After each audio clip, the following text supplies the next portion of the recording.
প্রথমেই ভারতের পশ্চিমবঙ্গের মুখ্যমন্ত্রী, বর্তমানে যে মুখ্যমন্ত্রী হবেন সেই শুভেন্দু, তার কথাটা শুনবেন। তারপরে এই যে দিদিভাইয়ের কথাগুলো মনোযোগ দিয়ে শুনবেন। বর্ডার একদম কাঁটাতার দিয়ে সিল চান তো বিজেপিকে আনুন।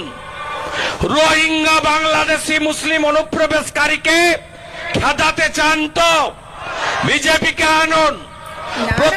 না গোবিন্দ বাবু, বর্ডার সিল করা যাবে না ততক্ষণই যতক্ষণ না আপনার মা ওই বর্ডার পেরোচ্ছে, এবং আপনি যতক্ষণ না বর্ডার পেরোচ্ছেন ততক্ষণ বাংলাদেশের বর্ডার সিল করা তো যাবে না, যাবে না, যাবে না। তাই বলছি, এরকম গলা ফাটাবেন না। আপনার মা আগে বর্ডার পেরোবে, আপনি বর্ডার পেরোবেন, তারপর বর্ডার সিল করা হবে। পশ্চিমবাংলার জনগণকে বলছি, 1960 সালে এই গোবিন্দ বাবুর মা বরিশাল থেকে ওই বর্ডার মানে বাংলাদেশের বর্ডার খুলে এই দেশে চলে এসেছিল।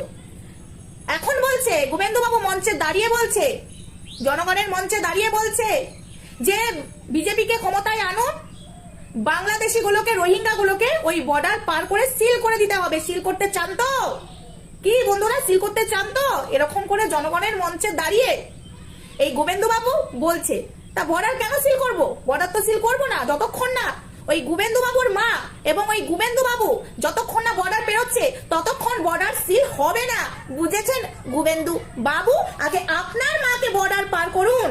যদি আপনার কথায় বাংলাদেশ থেকে যারা এসেছে তারা যদি রোহিঙ্গা হয়ে থাকে, তাহলে আপনার কথাতে আপনার মা আগে রোহিঙ্গা, আপনার মাকে আগে বাংলাদেশের বর্ডার পার করবেন, তারপরে ওই বাংলাদেশি মানুষদেরকে পার করে বর্ডার সিল করবেন, এবং আপনিও বেরোবেন ওই দিক থেকে বর্ডার সিল করবেন, যাতে আপনার মা 1960 সালে যেভাবে বর্ডার খুলে এসেছিল আর যাতে না আসতে পারে 2026-এ, সেই দায়িত্বটা আপনি ছেলে হয়ে গোবিন্দ বাবু নেবেন তো? জনগণের মঞ্চে দাঁড়িয়ে আপনি লোকসভা নির্বাচনে তামিলনাড়ু থালাপতি বিজয় গোবিন্দ বাবু তিনি কিন্তু শুধু একাই জয়ী হন নাই, তার পাশাপাশি তার যে গাড়ি চালক ড্রাইভার, সেই ড্রাইভার ছেলেকেও কিন্তু তার নমিনেশন দিয়ে তার বড় নমিনেশন দিয়ে কিন্তু বিজয়ী করে এনেছে।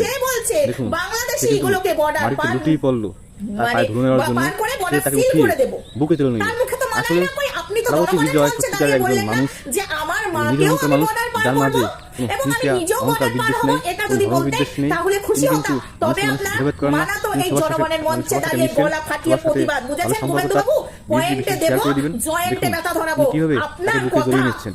ভিডিওটি সবাই বেশি শেয়ার করে দিবেন। আসলে সত্যিকারের সেলিব্রিটি একেই বলে। তিনি কিন্তু তামিলনাড়ুর একজন জনপ্রিয় নায়ক, তার পাশাপাশি তার সত্যিকারের সিনেমা চরিত্র বাদেও যে আসল চরিত্র এত সুন্দর, এত ভালো, এটা আপনারা কল্পনা করতে পারবেন না। ভিডিওটি বেশি শেয়ার করে দিবেন সবাই।